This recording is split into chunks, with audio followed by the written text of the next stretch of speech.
in 3, 2, 1. Okay, so I couldn't think of an intro in time, so I just pulled my favorite quotes from what we're going to be talking about. Okay, here's the first one. 6 feet, 6 feet. Here's the next one.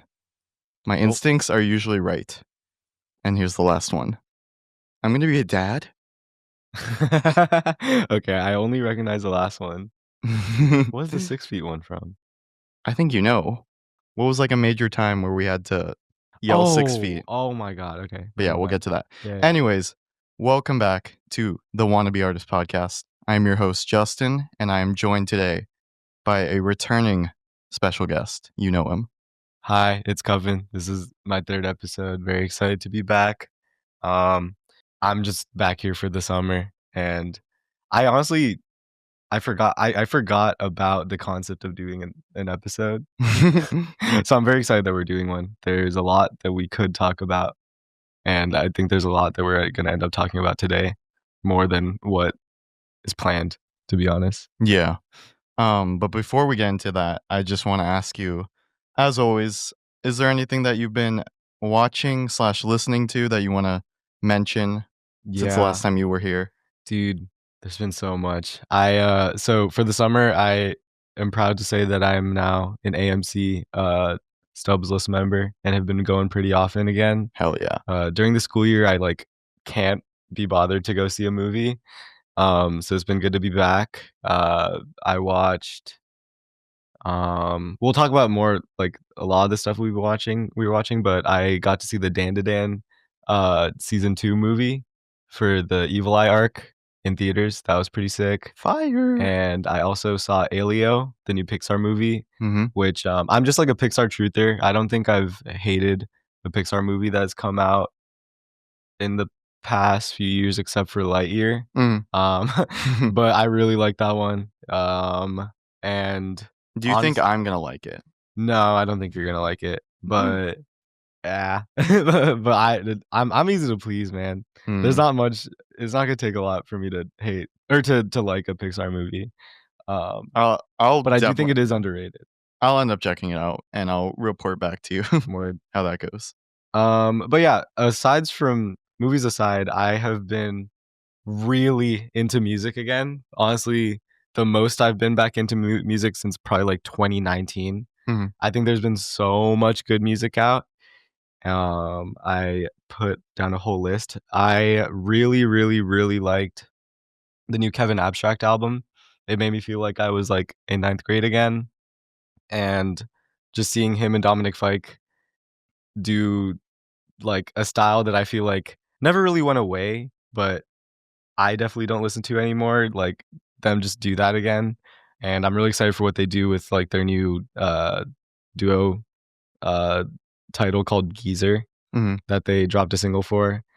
I've been really, really into, I think my biggest kick last summer was McGee and Dijon. So that new Justin Bieber, that's basically, it just has like McGee guitar all over it, has been super good. The Dijon song on there is really good. The new Lorde album is so far my favorite album of the year. It's honestly a second best, like in her career. I think that like she's grown so much and there's like so much more room for experimentation, and that's basically what the whole album is about. She's no longer like, she's not that kid anymore. And she's, dude, I don't know. It's just so it came at such a good time for me. Also the new Underscores is really good, and the project I'm the most excited for this year is that new Geese album. Geese is like a super new upcoming like New York. I don't know exactly what kind of rock to call it. Maybe, but they're like super Strokesy. They just remind me of the Strokes. But their main singer, Cameron Winter, made my favorite album last year. So, and I'm seeing him live. So I strongly recommend checking out their new single called Taxes. But aside from that, I'm excited for a Big Thief album, a Blood Orange album, that new Geese, more Freddie Gibbs albums this year. And we got a Tyler album dropping. Yeah, a new Tyler album literally in less than 12 a few hours. Yeah. But yeah, dude, it's just such an exciting time to be listening to music again all the time. I'm just grateful. I think it's because I have to like drive an hour a day again in my life, which hasn't been a thing since like high school. But it's given me the opportunity to just listen to music all the time now, and I'm just so grateful for it. Awesome. Yeah, I'll definitely check out a lot of what you mentioned. I'm really behind on new music right now. I guess I'll mention a few things I've been listening to as well because it's been a minute since there's been any music discussion. But I, as of today, listened to the new Alex G album, which I really liked. I've been really into the new Blood Orange singles. We've been kind of bumping that Dudes. all this weekend. So I'm just trying to refresh myself through my Spotify. Really into the Malcolm Todd album that came out about a month ago. It's been resonating really hard. Not gonna say why, but I think he's just come a very long way in his career, and this feels like not just because it's like his debut album, but he's really grown as an artist, as a songwriter, and one of my favorite tracks, "Make Me a Better Man," I just think is probably his best song. And then I've just been listening to the same old stuff. Psychedelic Porn Crumpets, Japanese Breakfast, Mitski, all the usual Justin tracks have been in the rotation. And probably in a future episode, me and Joshua will talk about a few concerts we went to. But I've been listening to a lot of Panchico since we saw them last month. And Dude, yeah, how was the concert? How was them live? I didn't even ask you. honestly, like one of the best live performances I've seen. Dude. Yeah. So yeah, I guess that's the music that I've been kind of listening to. But we should move on because we got a lot to talk to movie wise. And when I was thinking of like movies to talk about, I noticed a funny little trend coming up this summer that a certain man named Pedro Pascal was all over various summer releases. So we're going to be talking about it in backwards order. And to start off our Pedro Pascal summer segment, we're going to be talking about the new Ari Aster film, Eddington. And this is his follow up to Beau is Afraid from 2023, which me and Joshua have praised multiple times on the podcast. I think we talked about it pretty in depth in our very first episode because that was one of Joshua's favorites of the year. That episode you guys did on it honestly changed my mind about it a lot. I think that when I watched it, I was just kind of iffy on it. Mm, But I think that, like, I do think that the way that you guys appreciate dark humor is really different from the way I do. And I was mm, like, you know what? I do see what he was trying to do with Beau's Afraid. mm. And this is his second movie that's not like a outright horror, right? Like, you Yeah. call Beau's Afraid a horror movie. Yeah. Beau is Afraid is definitely horror adjacent, but it's definitely going more for like a surrealist thriller, like David Lynch type story. Mhm. And I with, would honestly more than anything call it a comedy. What do you think? I'd say for sure, yeah, like a dark, bizarro comedy Yeah. where a lot of what's happening is on screen is just kind of horrific, but there's that goofy angle where it's like this is so out of this world and like outlandish that it becomes funny. Yeah, But and I yeah. really don't think that anyone does that kind of humor Mm, exactly like Ari Aster does. I think that Yorgos kinda gets close, mm, but I think that he has a whole different angle, but, yeah. like, something about this very, like, specific strain of, like, nihilism that Ari Aster does is Mm, really cool, and it's all over this new one. yeah. So with Eddington, like Kevin mentioned, this is his second attempt at kind of branching out from horror. This is a May 2020 COVID quarantine pandemic set movie, and it's kind of like a western about these two people in Eddington, New Mexico, a small town sheriff and a mayor who are kind of like going at war with each other because of their conflicting ideologies about the pandemic and like how to address it in their town. And I do have to say, hearing about this and that Ari Aster was taking the pandemic as like a narrative approach was very interesting to me. And I thought if anyone could take like a satire angle to such like a red hot topic, I thought it would be Ari Aster, but I don't know. I'm kind of lukewarm on this one. Coven, I know you're not as big into Ari Aster. What did you think about this? Yeah. I want to say that there are worse movies that he's made than this one, but Mm, I do think this is his weakest. yeah. At least like actual feature. This is his weakest. I would probably put what's that one with the family? The 30-minute like YouTube. Oh, strange thing about the Johnsons. Yeah, I Yeah. definitely think that one's probably worse than this, but this is probably his worst feature to me. Yeah. It was just too all over the place. I think that do we want to get into super spoilers yet? Oh, we could give it a sec and Yeah, then just say I'll spoilers. just say that the way that the movie was advertising itself and Yeah. like what the tagline was and what he showed the plot to be, I don't think was the entire movie. So Mm-hmm. you go in expecting this one kind of movie, Yeah. and for a good amount of the movie, it is that movie, and then the pivot it takes, I think, really detracts from what I was hoping to get out of this movie. Mm. So yeah. No, I definitely agree with that. I unfortunately think the satire and the commentary is like the weakest part of this movie. And for especially the first, I'd say, hour and a half, maybe, is definitely focused on the COVID setting and commentary. And while I thought he did like a very respectable and like accurate job at depicting the environment from 5 years ago, it didn't really go beyond that for me. Like he was saying very surface level things Mm-hmm. and poking fun at both sides of the political spectrum and not really giving like a definitive like perspective. Yeah. But at the same time, it didn't really go beyond that. There was no like interesting conversation that it sparked for me or like Yeah. thought.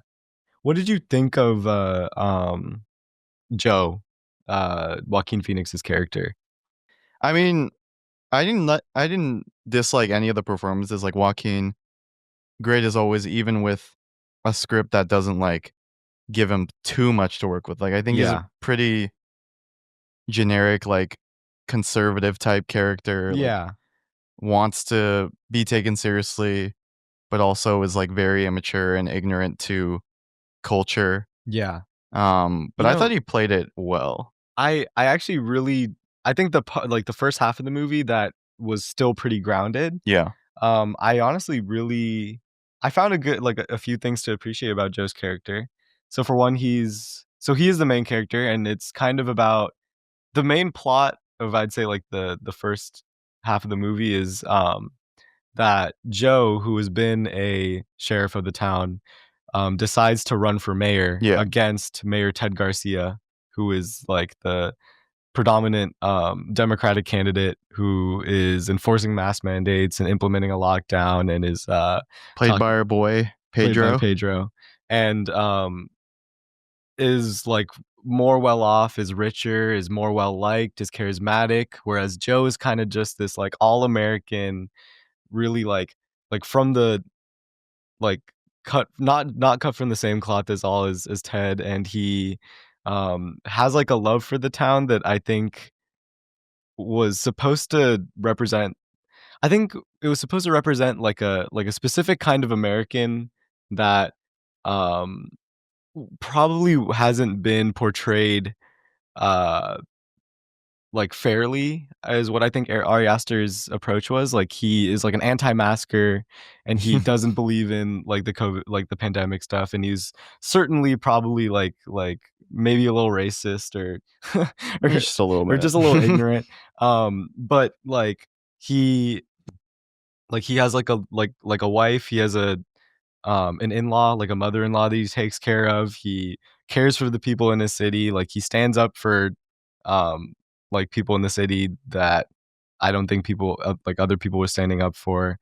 And I think you're supposed to look at him and sort of feel um that Ari Aster's trying to humanize like the redneck a little bit, or even like people in 2020 who were like falling susceptible to the like political conspiracy theories and like QAnon stuff. Yeah. Like I think that those like it he what I appreciated is that he doesn't shy away from the fact that those people were definitely doing harm and were not good people maybe per se, but like you should understand why they were susceptible to these things, and that like these real case events of just like people getting super politically charged and like falling to whatever the media was telling them came from like a very vulnerable like place. And I Yeah. really did like that angle of the first half of the movie. Yeah, I will say he does a very good job at like you were saying, like getting you to sympathize with a, I guess, protagonist that you Mhm. wouldn't otherwise sympathize with, and like characterizing them to where you understand them. But I think I just like I can't really separate Ari Aster's like other work from this movie Yeah. because his other characters to me are just like so layered and detailed that when you kind of look at Joe in this movie, he's a little one note to me, Yeah. and there's not a lot of room really for growth or like for many interesting things to happen with like the groundwork that's been laid out with this character. Yeah, and at least in the first half, I was kind of I was kind of puzzled as to what the actual intent was, because you spend most of it like with Joe, and then somewhere we're getting into a little bit of spoiler territory, but Ted is the other mayoral candidate who he's going against, and Mhm. Ted seems like a nice guy, and he's like just trying to look out for Joe, and he doesn't seem too much of a bad person. But early on into the movie, you realize that he got Joe's now wife pregnant when she was a minor. He was an like he I think forced his own wife to like leave the house or something, and but frames it as if like his family was abandoned. He just has like a son who's like an asshole to everyone Mhm. else. Like you find out pretty early that Ted's character being kind of like a dick himself is, in my opinion, I think it's supposed to represent like corruption and like on the left, Yeah. and because he's like being paid off by this huge data center. What's it called? Solid Gold Magikarp. Oh, yeah. Solid Gold Magikarp data center, which I think was so funny. That's such a fun, that is just like what a tech bro would name, like a tech CEO would name a data center. Um, I it felt like there was this attempt to maybe like be an objective party and like pretty earnestly giving like a good portrayal of what like bipartisan politics looked like at the time, Yeah. where there was like a lot of like corruption on the left, while there was also a lot of bad things happening on the right to people who were just like very susceptible to terrible things. But at some point, you like the movie just kind of becomes both of them are bad people, so you kind of just don't like. I think he really this is just a huge example of Ari Aster losing the plot, Mm. and it's just like it just made me really sad because there was so much thought put into like these characters and what they were representing and like what he was trying to say politically with everything, and then he just kind of throws it away in the second half. Yeah, before we go into spoilers, this is my last like non-spoiler thought. I do think you brought it up, that how he portrays especially left slanting younger like adults was really accurate, and I think his portrayal, while very kind of like exaggerated, like its heightenedness communicated very well to like the mindset that a lot of people, especially like young teens to late teens, Yeah. were kind of adopting during this time, and developing this like sense of like justice and like fighting for the truth and the people. Mhm. While uh also sort of questioning uh their intentions, right? yeah, Like there's the young boy that just wants to like he just wants to like impress that girl. he just wants to get So laid he and starts learning about like being woke. he starts reading Angela Davis and stuff, and like talking to his dad about like white guilt and stuff. There's a lot of really like funny scenes that I think were were pretty worth it. Yeah, there's a really good scene which you were just getting on about, where he's talking about white guilt and how they need to be more self-aware about the fact that they're white They and need to be racist. conscious about reparations and Yeah, stuff like that.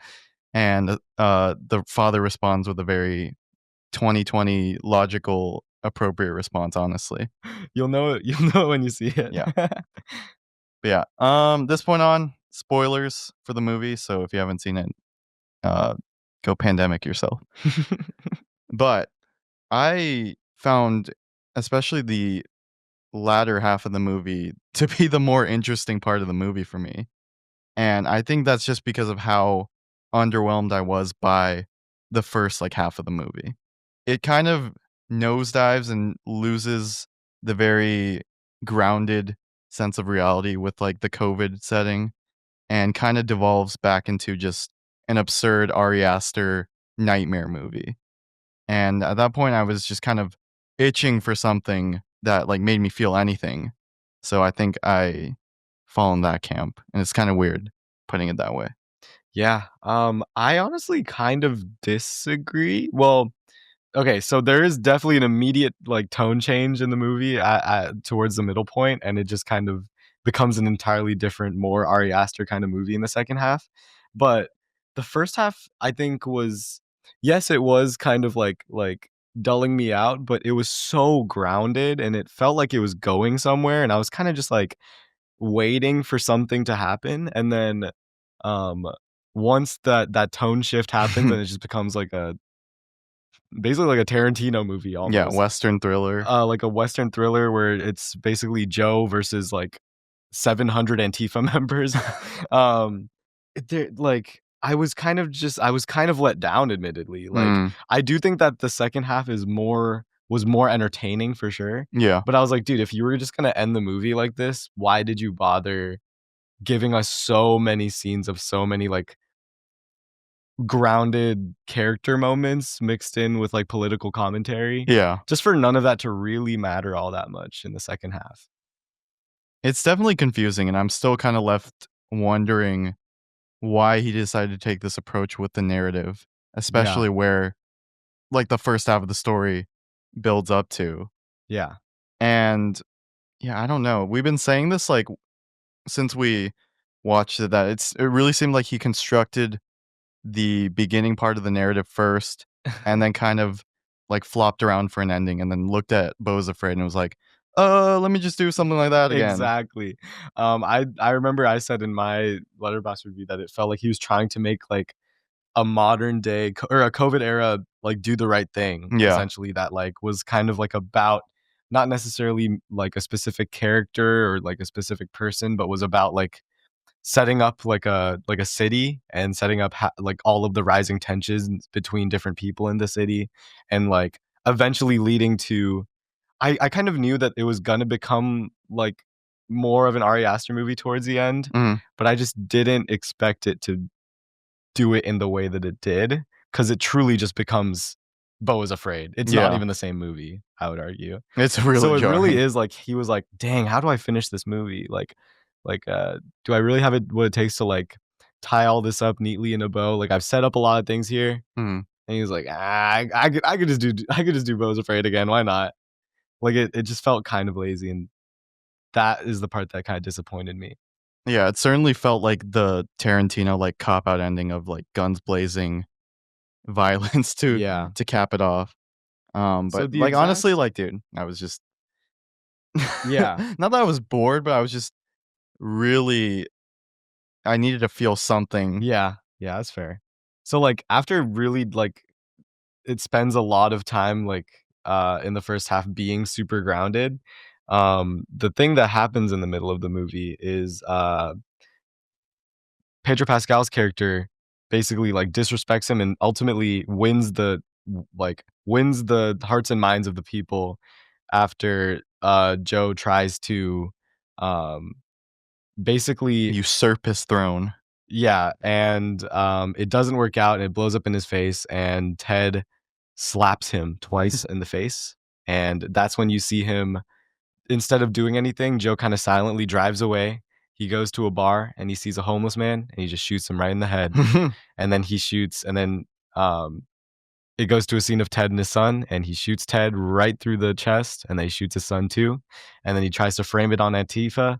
And then that starts like basically like a 20-minute, like 20-minute just like cover up movie of like you're just watching Joe try to cover up his crimes. And then after that, it's just like 40 minutes of just straight him getting attacked by Antifa. And it just literally becomes a Tarantino movie. So the landslide that you experience watching that movie is just so like, it's just like, why did we even bother doing that in the first half? But it is very, very, very entertaining, I will say. Yeah, I that kind of slipped my mind. I do like the segment of the movie where he's just kind of like bumbling around, like trying to hide all the things that he's done and like pin it on everyone else. Like there's a whole subplot where they pin it on the one African American cop, Mhm. and it's just very clear, very obvious commentary, but like, oh, Yeah. they just throw him under the bus because And that at that he's the point, one man of it color. still kind of felt grounded at that point, Yeah. right? I really thought that, like, the provocative thing that Ari Aster was gonna do Mm, was have Joe, like, blame it on the black cop, yeah. and that's kinda where the movie was gonna end before maybe, like, there's a whole big fight in the town or something. Yeah. But then it just kept going, and it literally just kept going, things started happening, and then there was, like, a drone strike, and then Yeah. there was, like it was just crazy. Yeah, I'd say once the drone strike and then once he steps out of the ammunition store is just when the rules are just completely Yeah. thrown to the wayside. Like video game logic is just thrown in. It's like a Beau is Afraid segment where he's just kind of this invincible Rambo character running around, like somehow avoiding all the bullets and like being the one man army against everyone. And maybe there's some commentary there that's like not showing itself to us right now, but like it just felt very simplistic and like the complete opposite of what is usually like complimented with Ari Aster, that he elevates genre tropes. But this felt like the most simplistic version of Mhm. how to like end this kind of story. Mhm. Yeah. I kinda wanna talk about the reception this movie's been getting. Yeah. I've been seeing a lot of mixed reviews, and I don't know, what have you been thinking about the people's reviews who are, like, really, really praising it? I mean, it's like a almost like to each their own situation. Like you're gonna take away as much as you want like Yeah. from it. I think And that I do agree, like, I think that the things that don't work for me could totally work for someone else. Like, yeah. I do think that there will be people who can reason out that this movie ending this way was actually, like, or, like, did work in ways that I'm not really thinking about, Yeah. but I do think that it is interesting that, like, all of the reviews I feel like are talking, like, no one's talking about the same thing. Yeah. Like, there's so many people who I think don't like the movie because they're critiquing the first half. Mm, Like, I do think that a lot of people think that it was wrong to, uh, characterize the entire BLM movement as just, like, white kids protesting for no reason, or, mm, white kids protesting, like, local police yeah. departments that had nothing to do with George Floyd or whatever. Because I do think that there are critiques on the, like, of the left that felt kind of like stupid on purpose. Yeah. Um, but like the thing is that you could totally just say that, like, that's not even like a real, you can't really say that that's like what Ari Aster's intention was, because the movie has like an entirely opposite ending, Yeah. right? Like there was so many different things happening in this movie, and like everyone seems to be talking about something different. So I just think it's interesting. Yeah, I feel like it's similar to the reaction for Beau is Afraid. Like there are gonna be like various things that like are really gonna work for you or are just gonna like rub you the wrong way. Yeah, for sure. And in the case of his last movie, um, I was much more positive on that one. And I feel like that's it's kind of weird. It's like a you're put into a place where like it's hard to defend why certain decisions work for you because they're so just kind of out there. Yeah. And then it's the same case with Eddington. But this one, I just think his approach was very strange, and it seemed like with Beau is Afraid, there was one like clear kind of tone and like narrative goal, where this one is just kind of all over the place, Mhm. and it didn't seem like he had a clear vision for what he wanted to really do. For sure. And I think this might be a little mean, but that runtime of this movie felt longer than Beau is Afraid to me. Which is crazy. Yeah, I agree. And also, I just think that, I don't know, I think that horror is a genre that I feel like you can have, I feel like, in my opinion, it's a lot more forgiving of a genre. A lot of my favorite horror movies kind of have stupid moments or silly plot holes or stuff Yeah. like that. So I think he should go back to making horror movies. Yeah. Or honestly, Beau's Afraid was fine too, but I think that like the attempt to make such a grounded movie mhm. that was taking itself so seriously and was trying to be poignant was, I feel like, what was wrong here. He's so good at making like surrealist, crazy, over the top art that I think that that's what he should stick to doing. And I have to agree with that too. Like whether it's going back to like straightforward horror or like taking the Beau is Afraid like adjacent route, I think that's where his work and his like storytelling is most suited.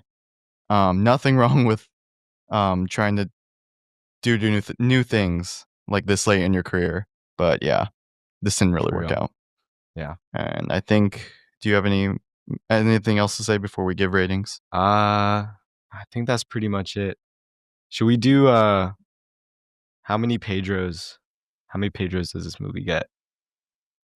Yes, we can do that. For all of them? For everything we talk about today. That's very fun. Let's do that. Okay.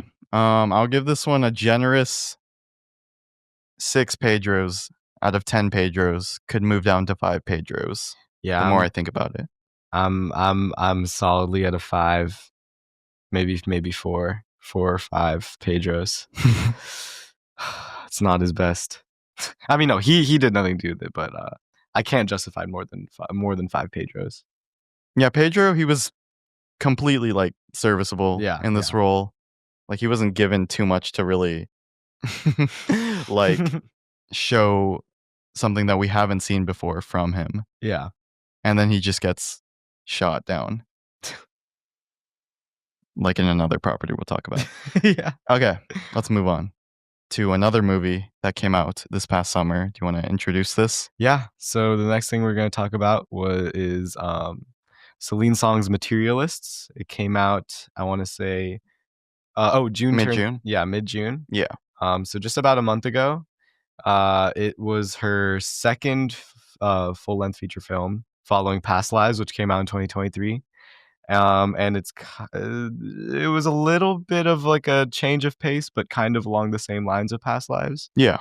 But this was supposed to be, or it was advertised as like the revival of like the 2000s rom-com. Mm. And whereas I wouldn't call Past Lives a comedy at all. No. I don't think it's very funny. It makes me really sad every time I think about it. So yeah, I was excited for it because it was like a nice change of pace. It was featuring Dakota Johnson, Chris Evans, and Pedro Pascal. So very, very, very different change of pace from Past Lives, where we had 2 relatively new coming actors. This one was all giants, like industry giants at their peak. 3 of the most attractive people in movies right now. I'd say in a rom-com. So yeah, I think that's a good enough intro. What did you think when you saw this movie? I really enjoyed this one. I don't think it's nearly as strong as Past Lives. Mm-hmm. I definitely prefer the quieter, lighter tone or like more serious tone approach to romance stories. Mm-hmm. But similar to like Eddington, I really appreciate when directors will take steps to branching out and like doing something new with their stories. Yeah. And I think Celine Song shows a lot of range with how she can write romance stories, like taking a rom-com-esque approach to the heavier themes that she wants to tackle. Yeah. And I think that what makes Celine Song's character so interesting is that I think that there's kind of like a relatability that she's able to give to her characters that I don't really see in a lot of romance movies all the time. Like I would say that the protagonist of Past Lives, watching that movie felt like I was watching my life, admittedly. And I think that this movie is kind of a different change of pace because the characters seem a little more plastic. Yeah. So it follows, the main character is Lucy, played by Dakota Johnson. She's a matchmaker.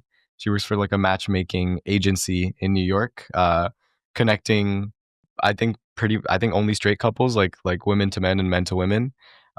She every time she finds like an attractive person on the street, she'll ask if they're single and tell them to consider like joining the network. And uh, she also finds basically what they call in the industry a unicorn, Mhm. which is Pedro Pascal's character. He's wealthy, attractive, has a good job, has like a good family, no real flaws.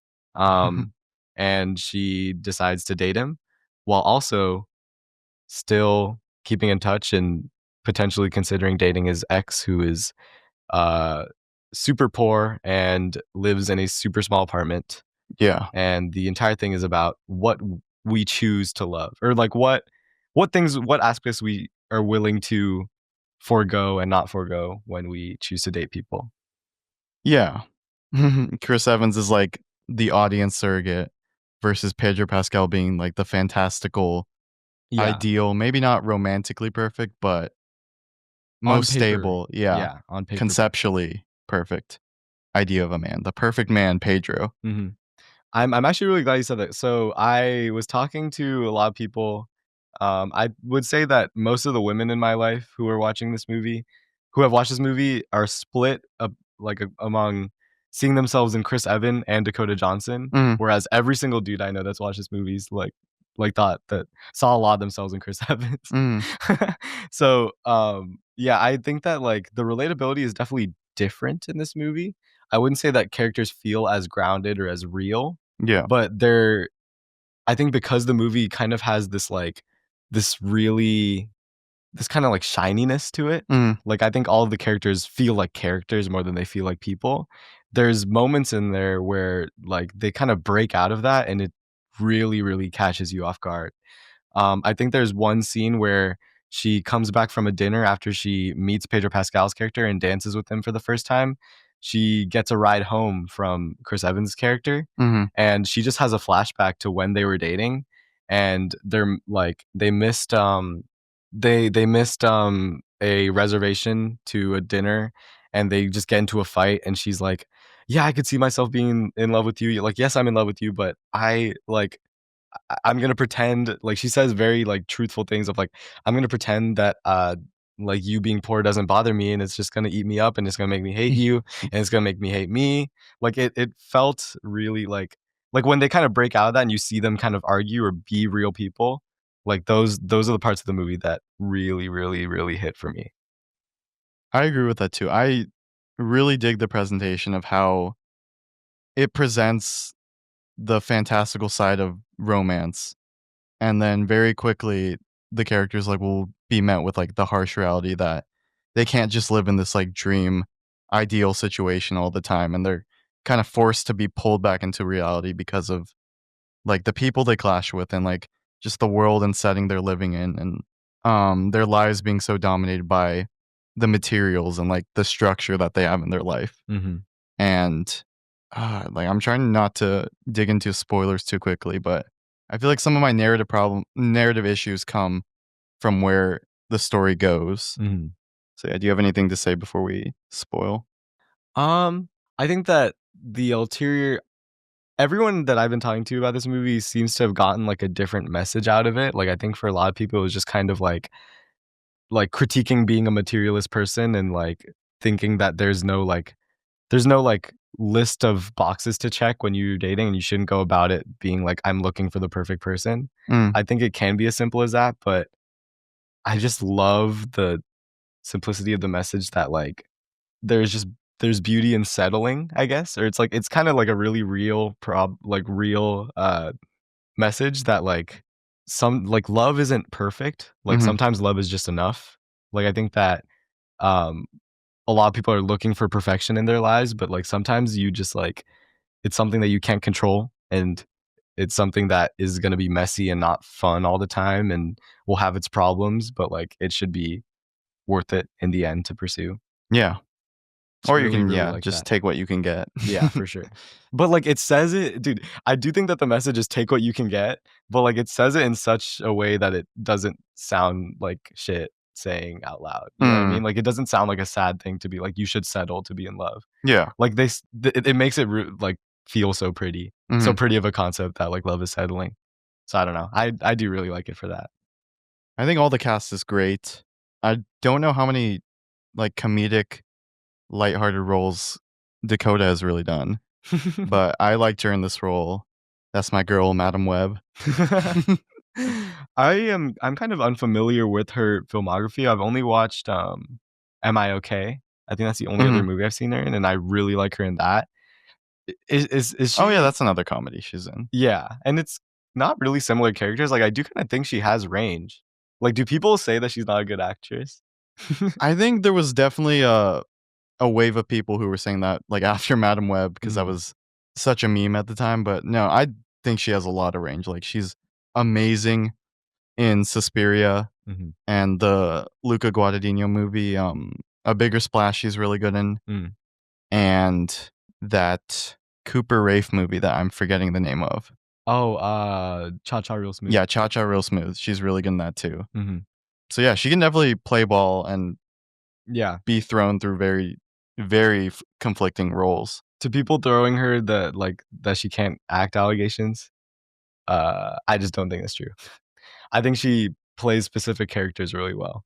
Yeah, I disagree with that notion too. I think when the material wait, material. When the material she's given is very weak, it will reflect in her performances like Madam Web, Mhm, obviously. 50 Shades of Grey's movies. But when she has like actual substance to work with, mhm, she knows how to like elevate the script mhm. or yeah, the setting that the character is in. But yeah. Chris Evans, he's pretty cool too. Pedro. I really I don't have much to say. Yeah. I enjoyed their presences. Like they fit these roles very Yeah. well, and they have a good energy and chemistry with each other. Yeah, I think that this was, a movie that was really fun to watch behind the scenes and, like, press run videos of because Yeah, I think that I love seeing the 3 of them hang out. yeah, It was just fun. I have nothing wrong to say about this cast. yeah, But should we get more into plot stuff? Yeah. yeah, for sure. Yeah, so I think that the biggest, like, wrench that this movie threw at me was, I mean, the main plot is about Lucy and her deciding in between dating her poor ex-boyfriend or, this rich guy, and halfway through the movie, um, it kind of follows her as she's, like, matchmaking other people, and there's this character, her name is Sophie, and, this is a girl who's trying to get, like, her match made by Lucy, and Lucy's just kinda Oh yeah. struggling with Mhm. her, and she describes Sophie as being, like nothing is really special about her. Like, there's not one thing. Like she's kinda just, like, at the median jobs, medium attractiveness or medium income, medium attractiveness, median everything. Like, there's nothing really bad and she's saying this very, like, objectively, like and she's a great girl, but there's nothing I can really sell her. Like, she has no edge. And halfway through the movie, it's revealed that Lucy just kind of pawned her off to just some random guy to see if they had a match, and the guy that she ends up pairing her with ends up sexually assaulting her and uh, like just being a creep, and she just goes back to the agency with terrible things to say and terrible things to say about Lucy, Mm, and this kind of makes Lucy wonder what the ethical implications of her job is. Like how can she truthfully ever do good background checks or do make good connections between people without ever like fully knowing them? mhm. And I'm kind of torn on how I feel about that part of the movie. It ends up playing a bigger plot role later. Yeah. I think I liked it, but I'll admit that it felt like it came out of nowhere, and the resolution didn't feel all that great to me. I thought that this movie was gonna cause her or, like, that moment was gonna cause her to, like, disavow matchmaking entirely and to, like, stop doing it, and that she would, like it would really, like, shake her to her core, and it Mhm. more or less kinda just, like, fades into the background until later. Like, it's kinda just used as a plot point later. And I don't know. I think that was, like, my biggest glaring issue with it. I agree with that too.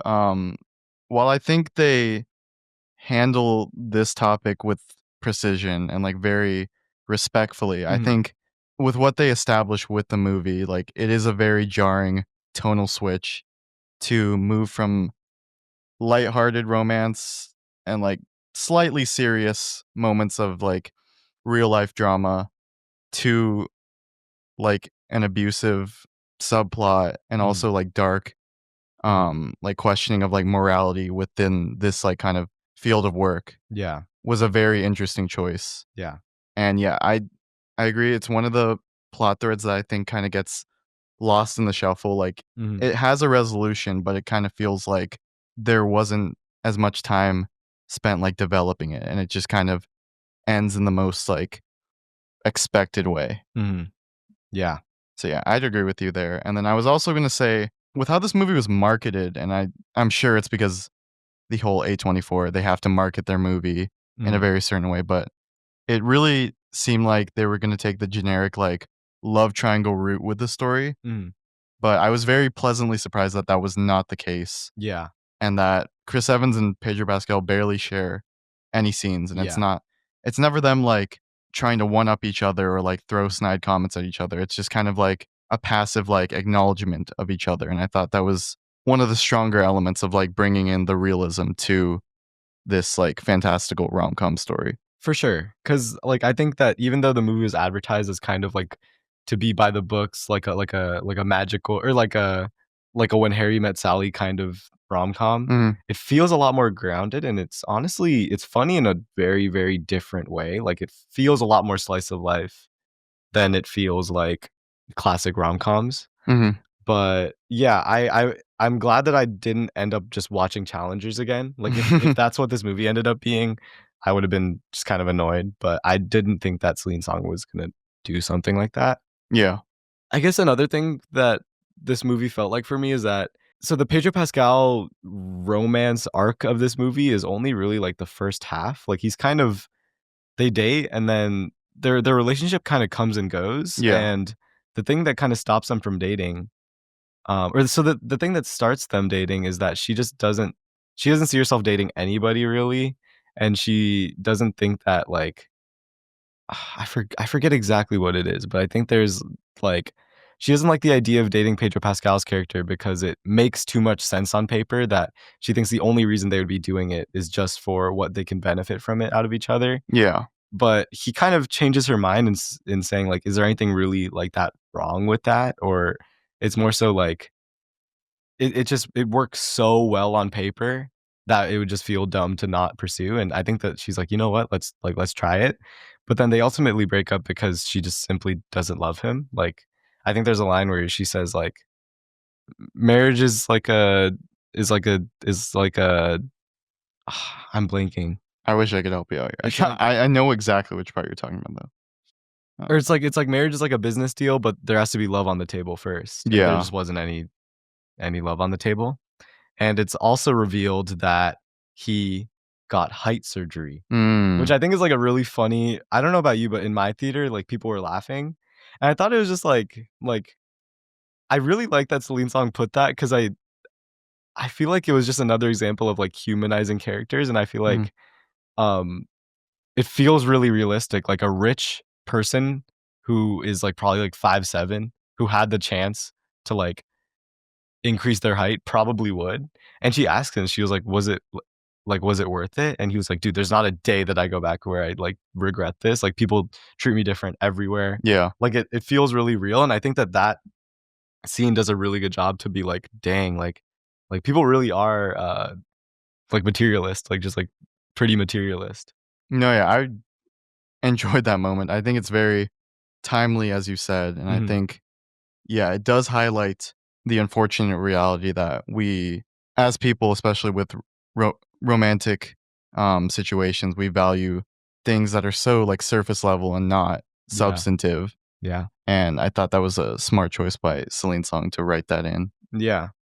But, yeah, I think my other biggest problem was that it felt like there was no real focus of the movie, like, Yeah. it just was kinda going here to there, and it felt like it was trying to be too many about so many different things at so many different times Mm, that, like, it just kinda didn't sit right with me, but, I guess to go, like, closer to my, like, my closing thoughts is that I walked out of the theater. So the movie ends with good amount of time just kind of spending time with Lucy as she decides to pursue Chris Evans' character, her ex-boyfriend, again. And they kind of go through the rings of like, okay, if we're dating again, why the question we need to answer is why, what's going to be different this time? And you see a lot of them, like a lot of scenes with them just fighting before ultimately it's just kind of affirmed that like she's just going to do it just because she loves him. Mm-hmm. And I think it's very simple and very nice. And the movie kind of ends with him making her like a little like flower ring, like a flower engagement ring, Yeah. which is supposed to just be like, I think the closing message of the like real love comes from nothing else. Like it's not money. It's not the things you can gain from being in the relationship. Like marriage should be just based on love. And I thought it was sweet. But when I walked out of the movie, I was kind of thinking about all the parts I didn't like, and I was like, I didn't like this part. It was kind of weird. This wasn't what I was expecting. And I was just walking by people who were like so much more bothered by the movie. Mm. They were like, this is like broke man propaganda. Like I don't want to think that like in order to be happy or in order to not be lonely, I'm gonna have to settle. Mm. And like I just like maybe I'm just at a different point of life with them, but it's just like I would so rather date someone who I know is imperfect and I know wouldn't be the best relationship for me if I loved them than to not pursue them. Yeah. And I also do love them. You know what I mean? So I think like the way I felt about the movie ultimately was the movie's message that Mm-hmm. even though you won't like I don't think that the other people loved the movie like I did. And even though there were things that I were complaining about and it didn't check all my boxes, it should just be like this movie was enough. Like it was Yeah. enough for me. And you should kind of treat dating the same way. And I thought that was pretty cool. Mm. That's a nice way to look at it. I'd say a couple closing thoughts for me. I wanted to bring this up when we were talking about the Pedro storyline, but it did kind of feel like this might have been a budget thing where they didn't have any more money to give to him, and that's why his storyline just kind of goes away, Honestly, probably. which is like totally fair. These are like small to medium budget His type budget was films. 20 million. Yeah. It's crazy. It's pretty And small. then I guess, yeah, closing thoughts like surrounding the ending. After I walked out of the theater, I have to say that I was at this point in time in a very jaded place when it came to romance. And I was very much against this idea that she would choose to follow her heart rather than the materialist kind of perspective and going the more safer, secure route. But since having some time to breathe and sit and really think about the film, I think that the way that she presents Lucy's decision is very sweet, and I think very true to how people really should be looking at relationships and not putting so much material value in their like search for love, which is like ultimately the goal of the movie. And yeah, I thought it was presented really well, and it wraps up very nicely. So I have to say, I don't want to. I could rant right now, but we're not going to do that. All right. How many pages are you giving this one? Oh yeah, the Pedro count. This one gets a very high 7 Pedros. Yeah. Out of 10 Pedros. Yeah, I'm there. I think I'm with an eight Pedros for me. Mhm. Pretty good. I'll see whatever she makes me next. I'm a Celine Song fan. Oh. Yeah, me too. I'm whatever she wants to do, I'll be there. I'll be sat. And I'll definitely check out Materialists again because I think my experience was definitely tainted by where I was at mentally. And that's no fault of the film. That was I the know whose viewer fault it is. experience. I know whose fault it is too. But yeah. Anyway, those were 2 notable summer Pedro releases that we wanted to talk about. And we have another thing we would like to talk about in the next segment. So yeah. We'll see you then. And we're back to talk about the final piece of Pedro content from this year. And I've been meaning to talk about this in some form for a while. We're going to be talking about HBO's The Last of Us. And as most people know, huge show. This is an live action adaptation of the very popular Naughty Dog game from 2013. And as of this year, it's adapted up to, I'd say, like a third way through the second game. And I don't even know where to start. I'd say we start with just like our thoughts on the games Yeah. first. So if you want to start. So I actually just did my third replay of the first game, and on the PS5 remastered, and I consider the second game to be my favorite game of all time, pretty Damn. controversially. Mm. But just a huge fan of the game. I think it's probably my favorite like found family story. Mm. Definitely my favorite I was about to say my favorite apocalypse story, but I think Attack on Titan counts as an apocalypse story, Ooh, which is a little yeah. better. But it's definitely up there. Definitely my favorite zombie property. Just such a, I think probably two of the most like human stories ever told Yeah. are Last of Us Part 1 and Part 2. Yeah, I also feel very passionately about The Last of Us. I think story-wise, the first game is like pretty perfect to me. It's one of the best like cinematic games out there. For sure. Well, the gameplay not like the most like blow your mind kind of thing with at least like the original releases of the game I think are very improved in the remasters, and I think the PS5 version is definitely how you should play part 1. Mhm. And part 2, well, I don't love as much as Kavin. I've definitely grown. It's definitely grown on me. The more I sit with it, I think it's one of the most challenging narratives for a video game, and I think that ambition and like willingness to take very drastic storytelling approaches was very interesting, and I will always credit them for taking risk and not just giving us what we kind of expected with a part 2 game. For sure. Yeah. And yeah, with this HBO show, I definitely was in the group of people who were saying that that just shouldn't even happen. Like, what is the point of retelling the story um and completely removing like a core aspect of like why Being the character. why the experience is like so um like resonant with people. For sure. I What was your agree. reaction? Yeah, I honestly when I heard the show come out, I did not care for it. Um, I was just kind of like, yeah, I don't know, we'll see. But then um but you know what is kind of crazy is that people consider this show to be one of the better video game adaptations like of all time. Yeah. Yeah. And I think I can agree for season 1. I think season Mhm. 1 is a great adaptation of just the first game. Yeah. I think that the parts I like about it is well, okay, it really begs a question like you were saying, like when this was announced, it was like why? Mhm.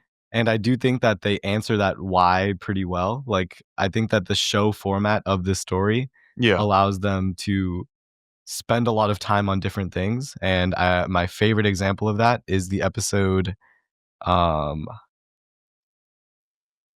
long time, episode 3 that Yeah. focuses on Bill and Frank. So Also, major spoilers for the games for and the everything, show. yeah. Yeah. Episode 3 focuses on Bill, who is in the game, but um he is alive, and so Ellie and Joel, when they first meet, need to go get a car from him because Joel is owed a favor by Bill. And you watch him, or you hang out with Bill for a little bit, and he's just kind of like a paranoid like kind of like bunker guy who was like, I think it's a really fun kind of character because it's like, okay, a zombie apocalypse, there are people right now on Earth who are like prepping for an apocalypse. Yeah. So it's like, what does that kind of guy look like in like an actual zombie apocalypse? And I don't know, it's a fun character. But you find out that he had a um a companion named Frank who like hung himself, Mhm. and it's implied that they were like together romantically, and it's just kind of like one of those things where it's kind of like brushed by. Um, but the episode show instead, the episode in the show gives them like a whole background. They change it entirely.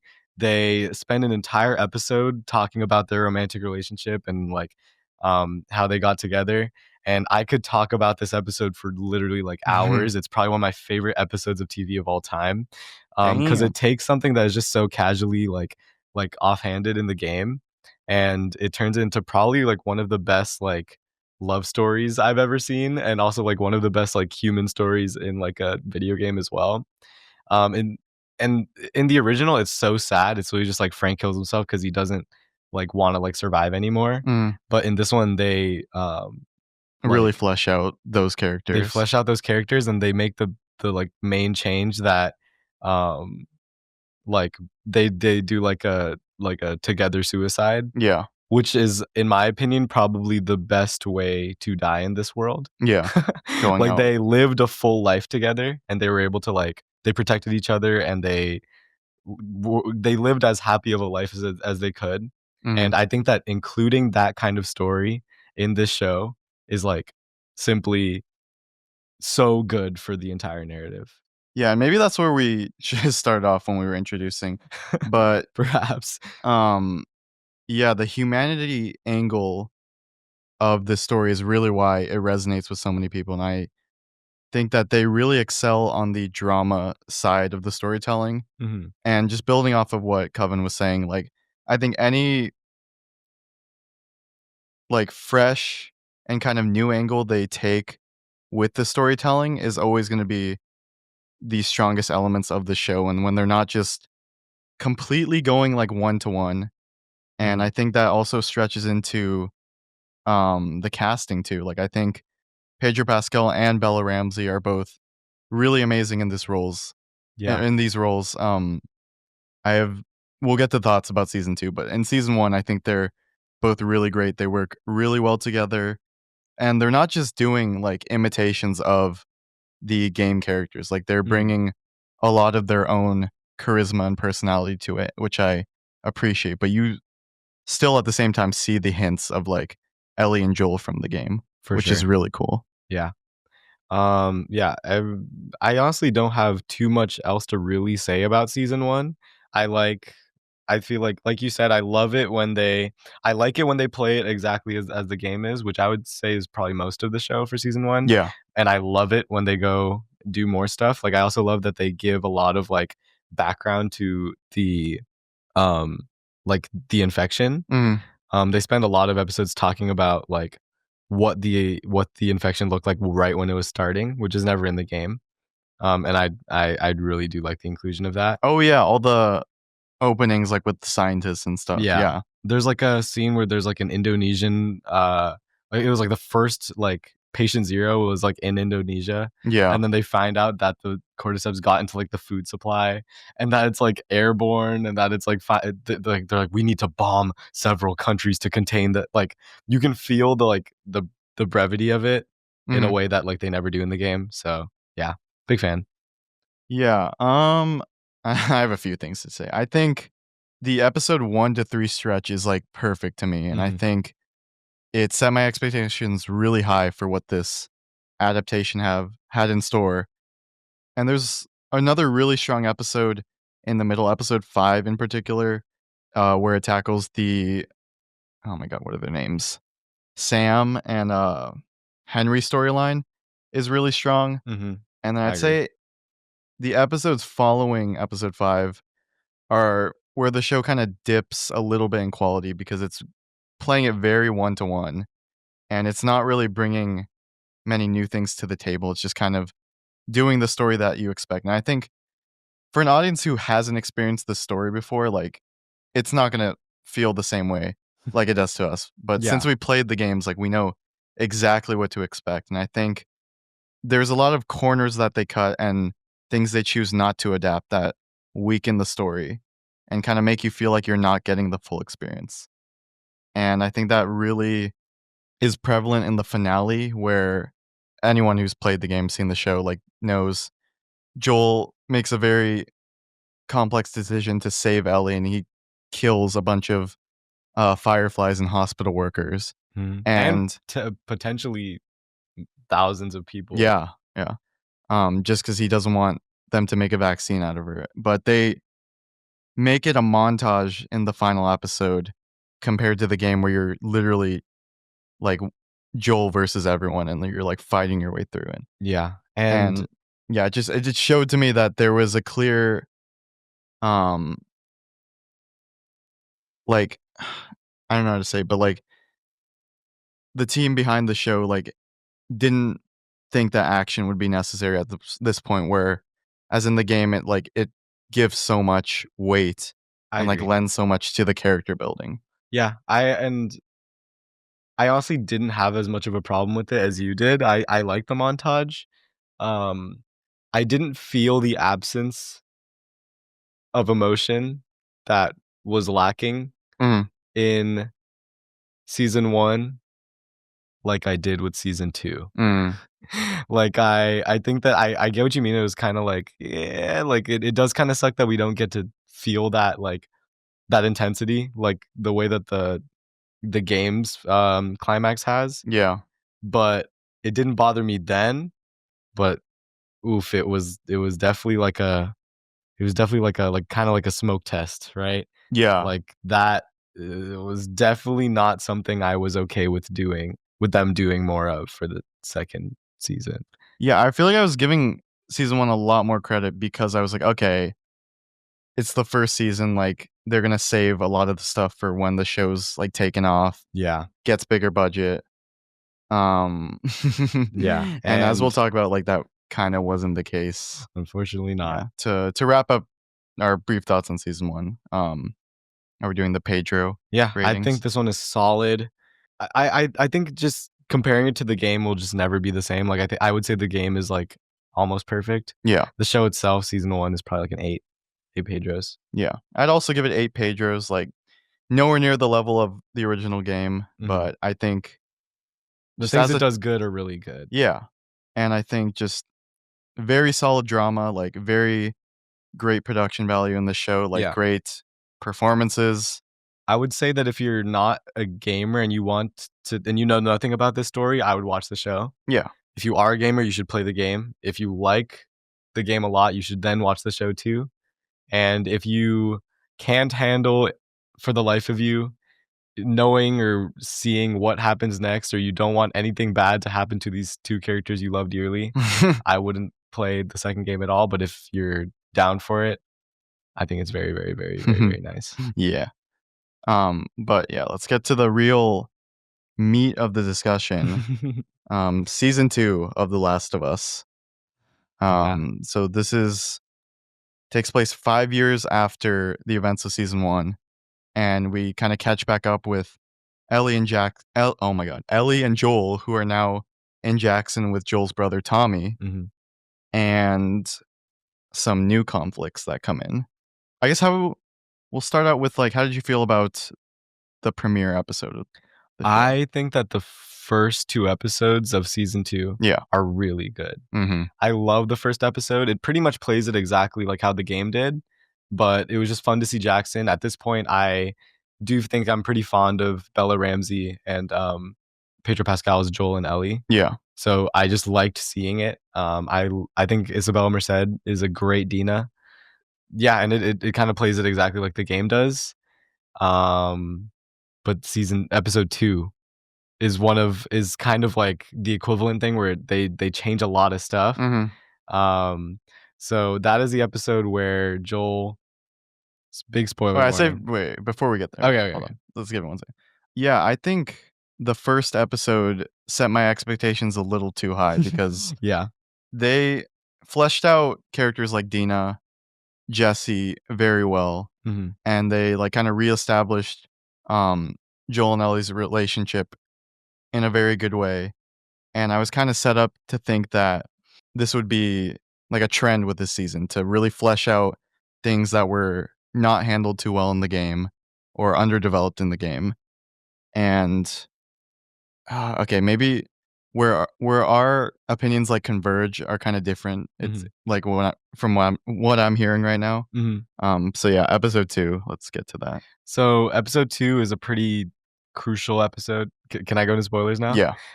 This is where we are introduced to Abby, who we learn is Oh no, we're introduced to them episode 1.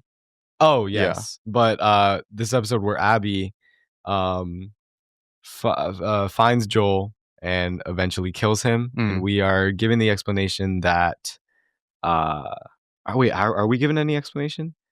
Oh yeah, we're given an entire monologue. Yes, yeah. We're given the entire explanation of who she is and why she wants to kill Joel. Yeah. And like why she's this kind of person, honestly. Yeah. Yeah. Which I think was different from the show or different from the game. Yeah. But I was into it at the time. And the biggest thing that this episode does differently from the game is they have a whole set piece of like a whole zombie onslaught attack on Jackson, and it like this never happens in the game, but I love Tommy, and the show Tommy I think is better than the game Tommy, simply because we get to see him like stand for Jackson, and it's like a great moment. Yeah. And I do think it spends a perfect amount of time in the episode, and I don't think it detracts too much from the rest of what happens. Yeah, I thought it was balanced well. But I do think that that's like I just really like that episode. Yeah, I think this is definitely, if not the strongest, like one of the strongest of the season. And it's the closest it gets to reaching the same level of like intensity or like violence that the game does. And I feel like this one also just kind of set my expectations up too high, that they're gonna be really faithful to the game with how like out there they're gonna go. But I don't know. I feel like the episodes following, it just kind of fell apart for me. Yeah. So I think what do you like when the episodes were coming out? Yeah. And you experienced what I am assuming like you experienced, because I also experienced, was every episode was kind of just worse than the last one. Yeah. Like what do you think was like the most glaring problem? Well, at least for these next 3 episodes, so episodes 3 to 5. Episode 3, I just thought was the most like underwhelming way that you could ever attempt to follow up the previous episode. Like, for sure, they go really into detail with how the town reacts to Joel's death, and they have like a very extended storyline where they're kind of like they have like a not like a trial, but yeah, like it's like kind of like a mini a trial. Yeah, like a Or like a council meeting. Yeah. And they're deciding whether or not to like pursue this group that just killed Joel. And I just like, it just really felt like they were like putting in fluff for no reason. Yeah. Because okay, so and there's a time jump too that was really annoying. Yeah, I totally forgot to say this, but when season 2 was announced that it was going to be doing it exactly like how the game did, I was terrified because people hate this game. Because it kills Joel in the first hour. This is like a notorious game because it kills your protagonist in the first hour. And I think that what this game chooses to do with that choice is like some of the best, like it's the best revenge story I've ever watched. It's like such a good take on retributive justice. And I was just so worried as to seeing what like larger audience would think of it. And the thing that like really irked me is that the next episode after Joel dies says 3 months later. Whereas in the game, Joel dies and then you're on the path. You're on the path to Seattle. 3 months later indicated to me, I was like, okay, so there's going to be so much fluff in this. For what? Right? Like why are they doing this? It's literally just a stretch time out. But in my opinion, the game already has such like I will say that the game is imperfect. It's my favorite game, but it has some of the worst pacing I've ever seen in a game. It's so overstuffed. Because basically you spend 3 days with Ellie and then you replay those 3 days from Abby's perspective. And I thought that they were going to do a lot of stuff to like mess around with the pacing. I think that what they should have done was have you follow Abby and Ellie at the same time. Like you get to see day one from both of their perspectives Yeah. in the same episodes. And when I saw 3 months later, and then every episode was just Ellie and there was no Abby to be seen, I was like, okay, we're screwed. Yeah. Um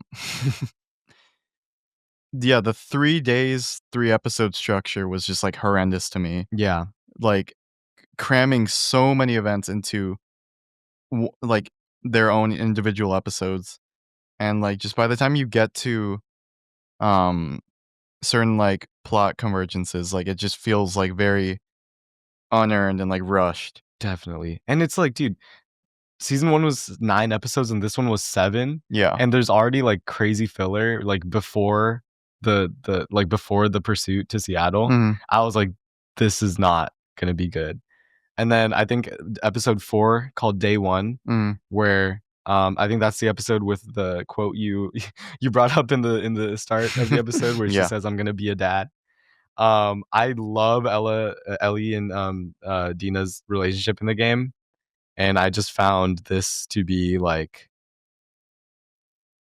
something was missing. Like something Ellie's character I feel like is written so differently Yeah. in this show where like you were just comparing it to scenes in the game, and like I feel like Ellie and Dina's relationship is something that is so important to why this game works, and this just kind of felt rushed and strange and out of place Mhm. in a way that I never felt that way about in the game. And people say that like the romance in the game is out of place and weird, and like just to see, for some reason to have a reason for me to agree with those people just kind of pissed me off. You know what I mean? Yeah. Like I so disagree with that in the game, but like to see what they meant, or like to I guess like have that same critique about these characters I love so much made me think like the show is doing something so wrong. Yeah. It's really funny like falling into that defense where it's like, "Oh, that was kind of an issue in the game, and I don't wanna like harp on it too much," but then when the show does it, you're like, "Okay, maybe the game wasn't that bad."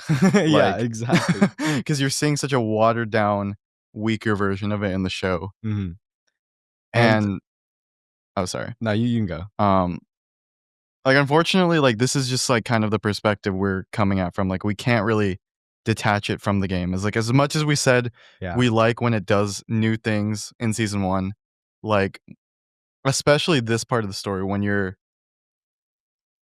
trying to be as faithful, but you're also removing so much of that's core to the story. It's just like, what are you doing here? But this is my hot take with adaptations in general. I think that any adaptation that has like a huge fan base of people that have already like seen the source material of, Yeah. it's kind of impossible to separate them, and I don't think you necessarily should. Oh, yeah, yeah. Like I think that playing the games first can give you a lot of benefit if the show if it's a good adaptation, Yeah. right? Like it only really sucks if the adaptation is bad. Mm, There's people who haven't played the second game who probably are totally fine with this show or don't have the same like complaints. yeah. Like I was watching it with my friend Neil, shout out Neil, who has not played the game, and it was really fun to witness like what he was thinking about it. Mm, Um, but yeah, like it just every episode is getting worse for me, and the biggest jarring issue is that Ellie does not have a crazy high like kill count. no. In the game is ruthless. The game is like a proper revenge story. Yeah. It's you play as Ellie and Joel, you see them fight, you see them have a fight once. Joel is killed right in front of Ellie, and you have to carry that anger out for the next 25 hours of gameplay. Yeah. And the game does such a good job at like making that feel so real. Mhm. So things like the 3 months later, things like the whole scene with no like whole episodes with no fights, or just like flashbacks to like Sarah fight and Wolf stuff that has nothing to do with Ellie and like her pursuit for Abby. Like seeing so many fights that just don't happen, Mhm. or like so many that were just skipped was Yeah. the most glaring issue to me. It speaks to my biggest issue with the first season, and it's just like it somehow a worse issue here in season 2 where they it almost seems like they have this like fear to incorporate like the combat sequences, Yeah. and they think that it detracts from the story, and that just solely dialogue is gonna carry these characters. Yeah, and that's just not what the story is. Yeah. That was never gonna work, in my opinion. It would have been really hard to convey the emotions of this story with just dialogue or no action. Yeah, and I was gonna Or not say even action, no, like, brutality. Like, yeah. you need to feel Ellie's, like, descent into, like, insanity, Mhm, and they try so hard to just, like, space them out or, like, give these really crazy scenes where she does terrible things to, like, Abby's friends, mhm. but they just don't feel it feels like they're all of them are, like, neutered. Like, it feels Yeah. like every single scene of her, like, killing someone is just, like it's, like, either by accident or she doesn't do it on like, it's not, like, meant. But in the game, it's like every person she kills is, like, it was intended. Yeah, 'cause there's just, like, there's no satisfaction to any of it because you didn't see her struggle to, like, get to those points, like, you just kinda see her fall into place, Mhm. and it's just kind of like not that it walks, like, right in front of her, but it's just kind of like she doesn't feel like she ever struggles for it, Yeah, and that's not the case in the game where you're literally killing dozens upon dozens of enemies to get to one person or get to one other location. for sure. Um, yeah, that stretch of episodes really disappointed me, but I was very pleasantly surprised by the penultimate episode, Mhm. which Oh, is a the flashback? Joel and Ellie flashback. Um, yeah, I thought how they incorporated this into the narrative similar to the game, but it did a lot more to highlight these very pivotal moments in their relationship. Yeah. And I thought all the sequences that they chose and like time periods benefited the story and like I don't know. Like I think this is just a very good performance episode like Mhm. on its own Yeah. and it makes me wonder where like the attention to detail and the passion went the rest of the season. Mhm.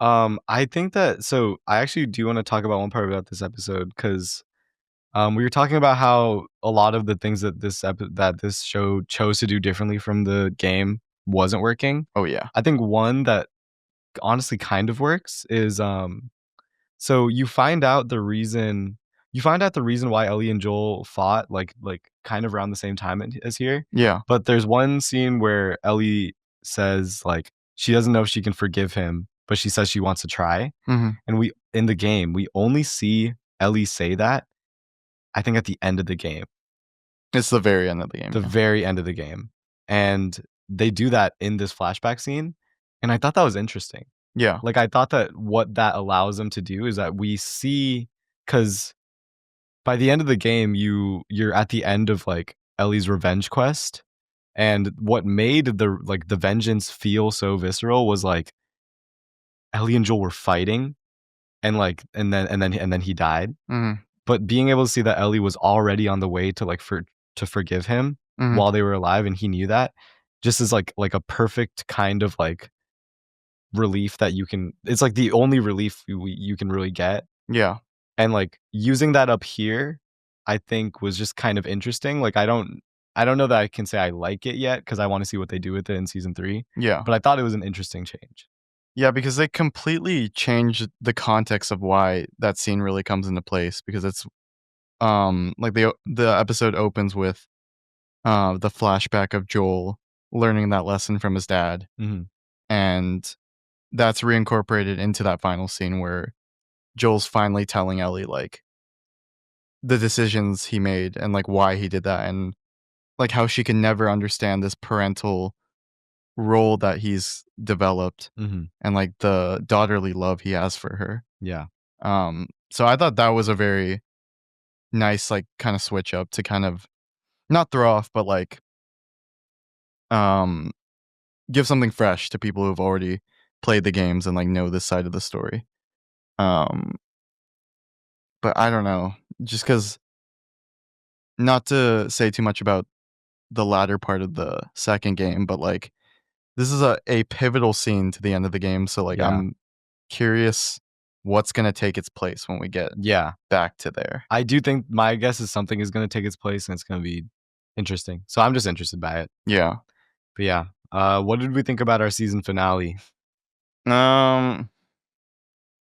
Wasn't great. Yeah, it's supposed to be the scene where Abby finally finds, or Ellie finally finds Abby's friends and kills them all, and then we see Abby immediately encounter Ellie after that and hold her at gunpoint, and this is where the gameplay switches Yeah. to Abby's perspective, and it just felt like none of the emotion was there because we got it felt like nothing really crazy happened this season, and all of these moments that I remember being so crazy in the game just felt like nothing. Yeah. So I couldn't feel like anything either. I couldn't really care. Okay, I'm starting to remember a lot of things that are frustrating me. Like, this is the moment that Jesse finally gets some screen time, Yes. and Oh they my cut god. out so many of the sequences where you're going around with him. And there's like maybe 1 or 2 lines of dialogue that like cements him as a character in the show, but it's still nothing. Like, there's not really any development. And so when he gets capped in the head, somehow it feels less impactful than the game, Mhm. which is crazy to me because it's not even that impactful in the game. Like, For he's real. not the most developed character. It's just oh my god. I just oh my, and I love the actor too. Like Yeah. they were making it seem like he was gonna play a bigger role in the show than he did in the game, and then he just doesn't. So I was just oh my god, yeah. Yeah, and the way they adapt the scene, at the end where she finds them and holds them at gunpoint, there's just something that feels so wrong, Yeah. especially with Ellie, like crying like a little. I mean, she's a very different character in the show, but it just feels like there's no like I feel mean saying this, but there's no just like strength to this character or like Yeah. drive at all. Like, she's Yeah. just the most like annoying kind of like lucky protagonist. Like, she doesn't really earn anything. When she's put in danger, like, she's just gonna sneak out of it. Yeah. And I do wanna say that I don't think that anything that we have bad to say about Ellie's character is because of Bella Ramsey's acting. No. I think they do a fine job. Yeah. I think that truly the only villain is the writing, the god awful changes that they made to the writing. I just have no idea why you would rewrite this story like this to make Ellie feel so weak. Yeah, I don't know what happened because, like, honestly, one of my praises for season 1 was the writing Yeah. and, like, how well they handle the drama side of it, so I just don't know where it went so wrong this And season. I had higher hopes because I heard that um a lot of the writers on the first game on the second game were gonna come back to help write uh the Season this 2? season. Yeah. So just I didn't understand. Yeah, Haley Gross was who basically co-wrote the second game, and she's the one who added the whole romance aspect to it. Mm. She added I think she added a lot of my favorite Abby moments. She helps co-write this season, so I had high hopes. And I'm just sad that they weren't met. But season 3 leaves us with seeing Abby's side of the story, and then I think they finish up the story of season 2 or of the second Yeah, it's game set in to season be 3. this is, like, recent news, it's set to be the final season, Yeah. and, like, was left very underwhelmed by the season 2 finale, Mhm. and then after learning that Neil Druckmann's not even coming back for season 3, a lot of people behind the creative team are leaving for season 3. Mhm. Like, I my excitement for the show is just at an all-time low now. Mhm. It's just so sad because those first 2 episodes really got me, and, like, I saw the potential in this story being done right through the show, but it just did not deliver, Yeah. which is For sad. real. Yeah. I think the saddest part is that, like, the conversation around when the second game came out was really toxic, Mhm. And I feel like I'm falling into that when I'm talking about season 2. Mhm. But it's just that like it does this weird thing where it makes you appreciate shortcomings of the second game and things that you were maybe a little harsher on. Mhm. Yeah, for real. It's just sad because this is literally my favorite game. Yeah. Look how they massacred my boy. It's rough. But I will say to like wrap it around. Mhm. Pedro Pascal is only in the moments where the show is at its best. Yeah. And like you feel this in the game too, but when he's taken out of the story, like you feel that weight missing from the narrative. Like there's just this presence and this um what am I trying to say? Um Side of the story that just feels missing Yeah. from the rest of the It's just narrative. gone. And like that's the point of the second game, but you really feel it in the Yeah. show. I think that in my opinion, what makes the second game work is that there's so much happening that like I can never really feel like I'm missing Joel because Mhm. Ellie becomes Joel Yeah. basically. Like she feels like ruthless. And like it feels like we're so invested in her revenge story because it's for Joel. Yeah. But right now it's like it feels like that those emotions aren't there. So I just miss him. Mhm. Which is like what everyone says about like everyone's complaints are about the second game. And it just pisses me so off that I can agree with them now. Like Because of the because of the show. show. Yeah. It's the worst feeling ever. I hate it. So yeah. Um I guess that's all we have to say. yeah, it's not high hopes for the next season. Are you ready to give this Pedro a Oh Pedro my god. rating? Our final round of Pedros. Um it's kind of I always find it hard to rate TV show seasons because there's some really standout episodes and then some yucky ones. Yeah. I think for now I'm just going to settle on 5 Pedros out of 10. Mhm.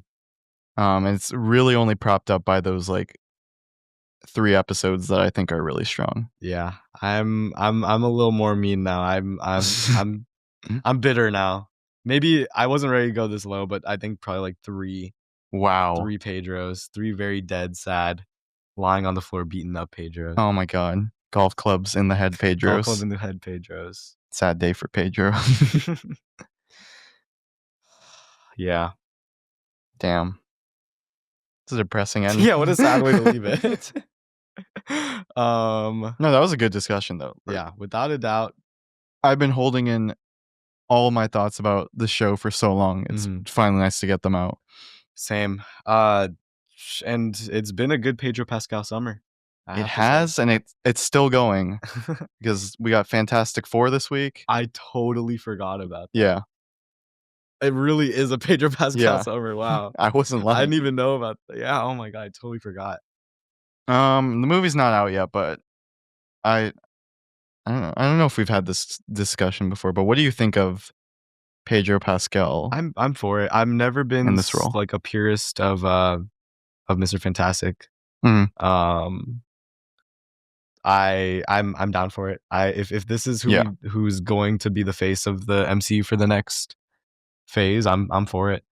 It looks like a fun cast. I was initially kind of skeptical of Joseph Quinn, Mhm. but after seeing the scene of him flirt with Silver Surfer, I'm like, I'm sold. That's Johnny. So yeah, pretty excited. Yeah, I've had an interesting arc from announcement to like right before its release. Like I really was not digging that casting when they first announced it, but the more footage I see, like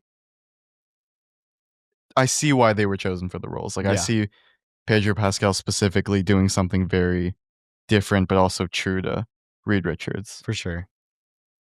I just think that just like speaks to his acting ability. Like Yeah. he's 2 characters that Crazy have range. already been performed before in other scenarios, and he's able to bring so much to it. Yeah. But yeah.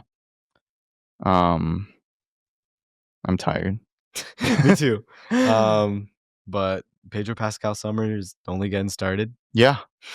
And it's gonna be going for a little while. We'll be very excited to see all the new stuff he's in. It's a Pedro Pascal year next year too.